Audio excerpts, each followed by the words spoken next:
We will now ask Dr. Richard Spencer, President and Director, to provide an operations update on our Lost Cities Critical Project, which will be followed by a corporate update presentation. Following that presentation, we will be pleased to answer any questions that you may have about the company. Thank you very much.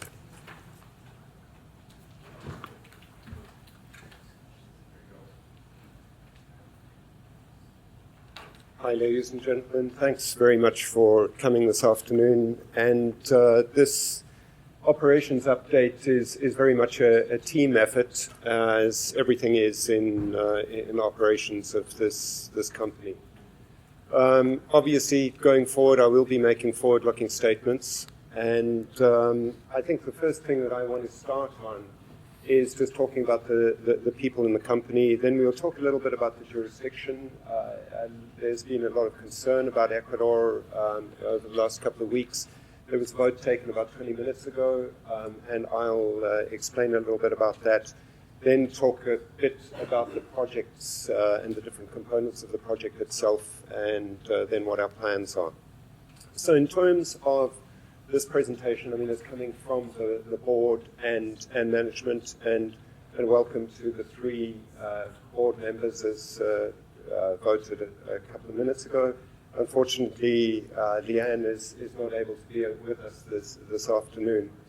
But you know, in welcoming the new people onto the board, clearly it's a little bit of a sad day in a way to see some of the old directors move onto different things. Elaine and Gerald, Marv, and on the management side, Donna, moving on from the company. Thank you very much for all the work that you've done to get us to the position that the company is in today. In terms of the management team, the biggest change there from last year is the addition of Tony Wood, who has come in as CFO. Turning to the second part of the talk, the jurisdiction. Ecuador has been in the news very positively over the last couple of years, primarily because of Lundin Gold's absolutely exemplary operations in putting Keith's discovery, or Keith's previous company's discovery, into production, Fruta del Norte. They are within spitting distance of production, and they have done an absolutely incredible job of that, both on an operations point of view, or from an operations point of view, but also from their social and environmental work as well.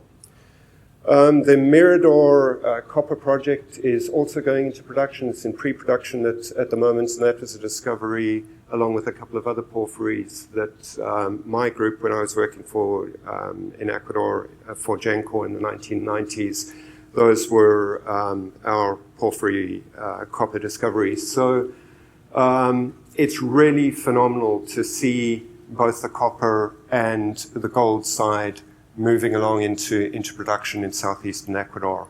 And you know, the important thing about those discoveries is both of them were grassroots discoveries, exactly like the work that we're doing in Aurania's project along geological trend just north of that.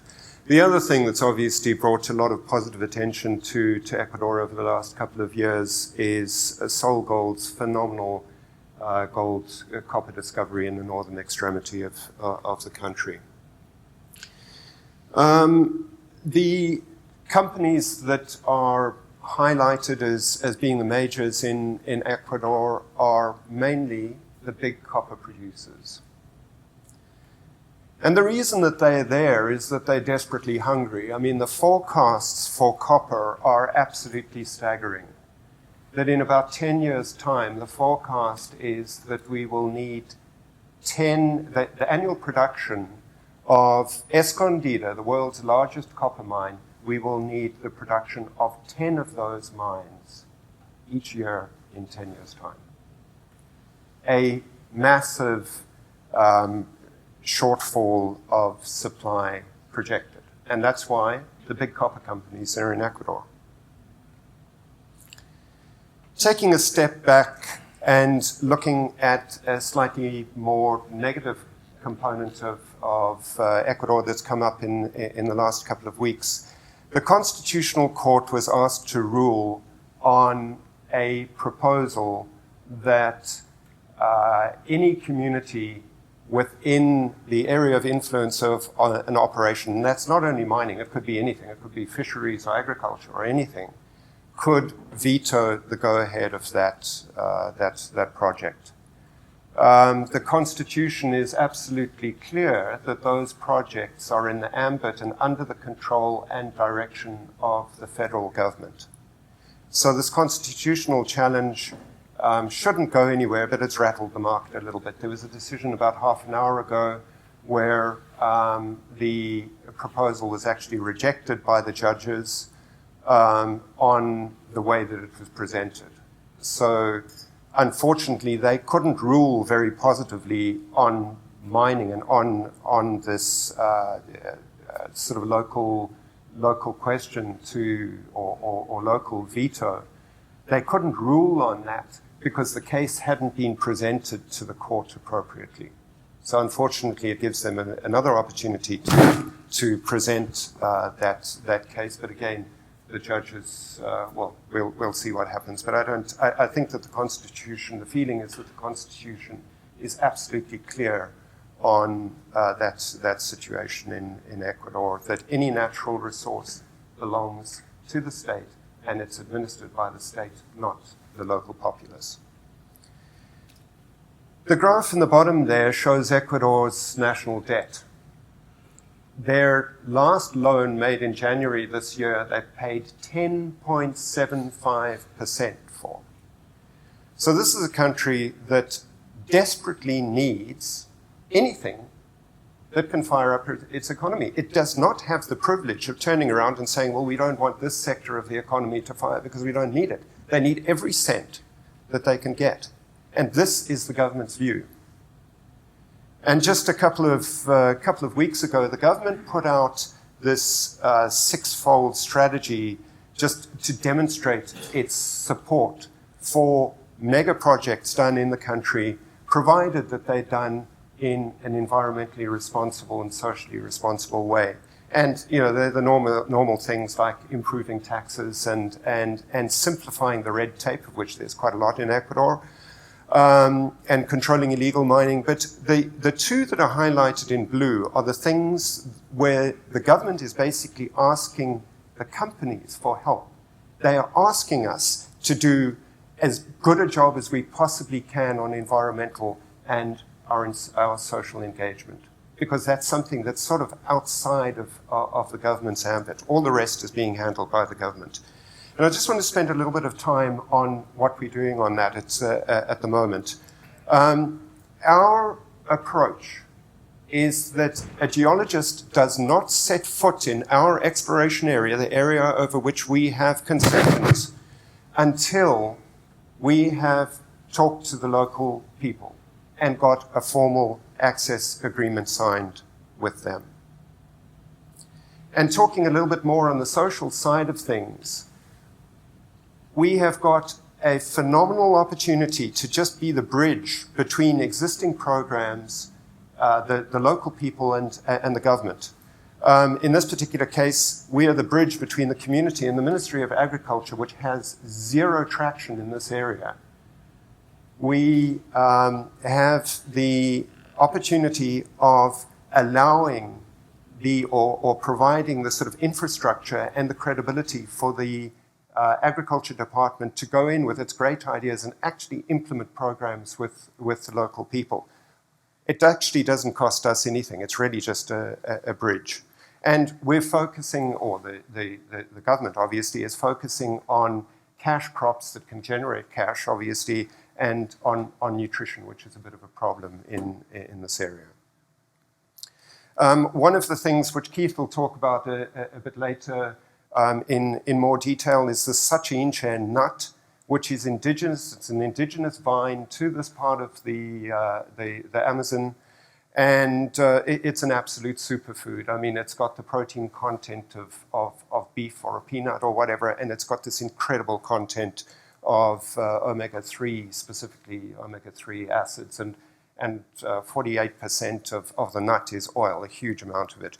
And the crucial thing is that from the time that you plant that little vine to production is 6 months. Again, on the social side, linking the community and the Ministry of Education this time, our work within this one community, which is in an incredibly remote part of Ecuador, has empowered those people to go to the Ministry of Education and say to them, hey, our kids are walking 2 hours per day to school and 2 hours back in the afternoon. We need a school here. And we're in the background providing a little bit of support in that. But the key thing is that it's the community that for the first time in decades is feeling empowered to talk to the government about this sort of thing.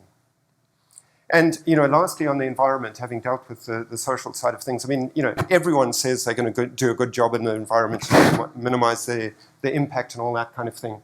The problem is that they're just words until you have the opportunity to actually demonstrate it. And the image in the top right is one of the drill platforms at Crunchy Hill, and the logs are one of the access roads to one of the other sites.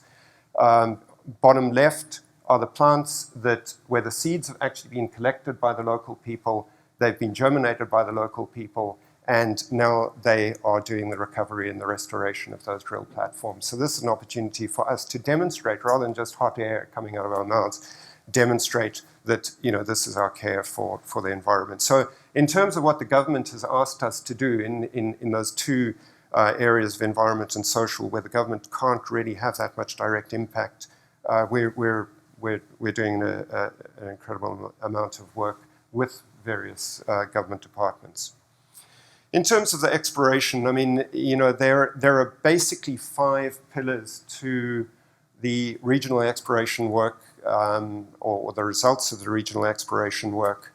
And, the first thing is the lost cities. The original premise of this project hasn't been forgotten about. The original premise of the project that Keith had was based on a map from 1584 and a whole lot of related literature. And that map was from the middle of a gold-producing time from this area. And the map shows 2 gold-producing mines located between 2 very distinct geographical features. The one is the only river that flows from north to south in this area, called El Pano.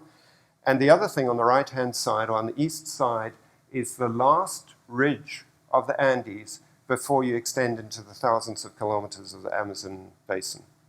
So the geographical location is pretty clear, and that was the reason for taking up the ground originally. What we haven't found the lost cities yet. We have now covered just under 50% of the surface area of those claims, the 208,000 hectares. And that white overlay on the left on page 19 is just the dark patches of the net are illustrating the areas where the regional exploration has been completed already. So if those lost cities are there, or the lost gold mines, they're in areas that we haven't covered, but we will find them. Is the dark area more like in the center north and then a chunk in the far west south? Yes. Thank you. Turning on to page 20,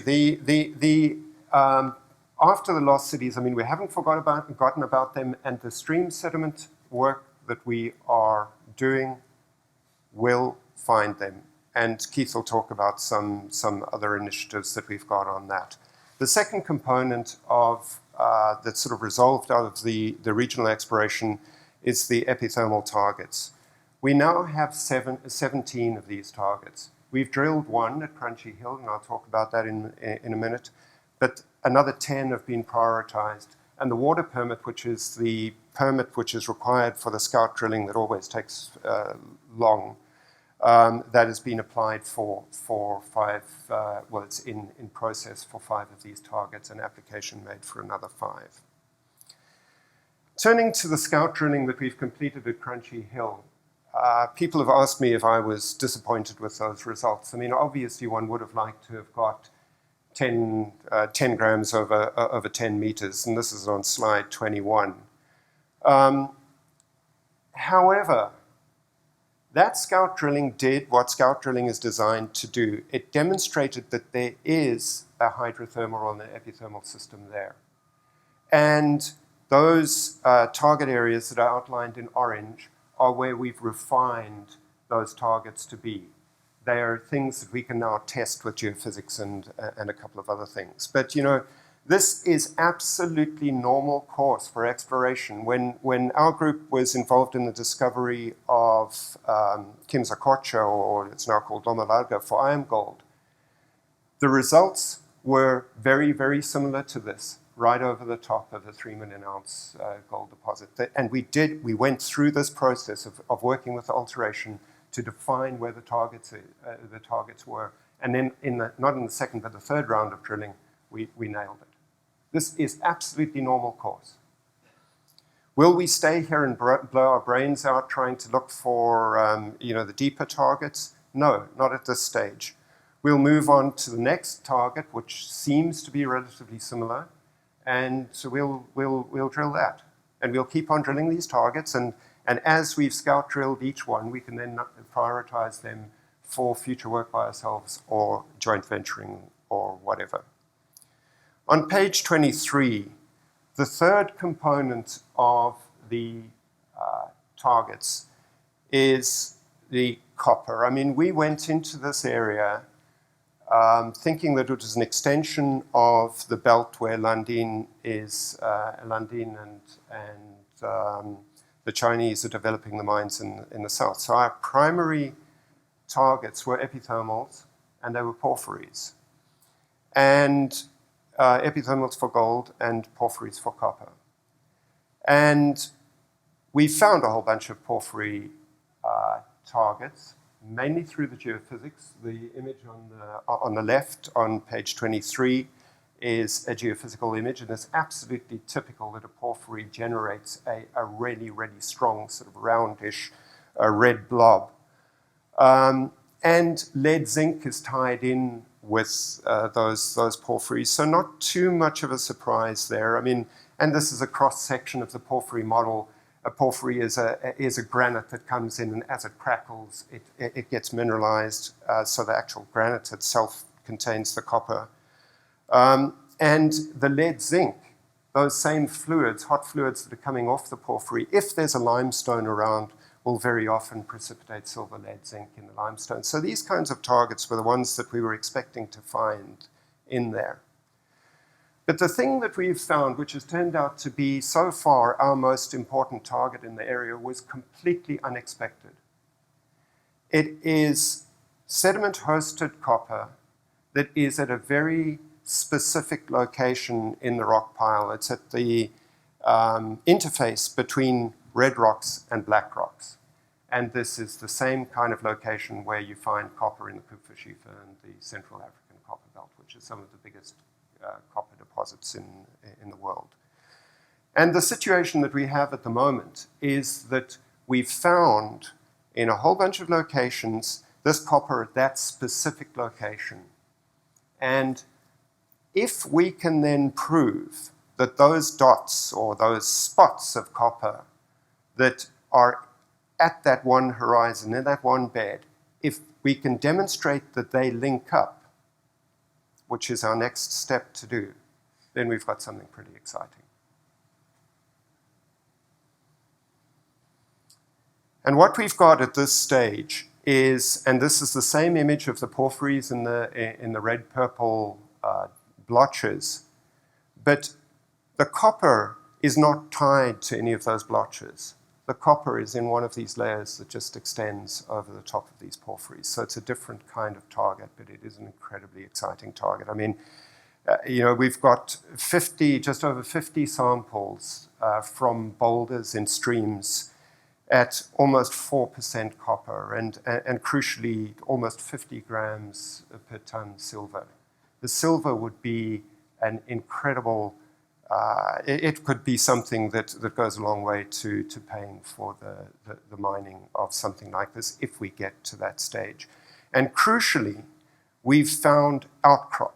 where we know that that particular layer has copper in it in these particular spots. And now what we need to do in the field is join up those spots with fieldwork.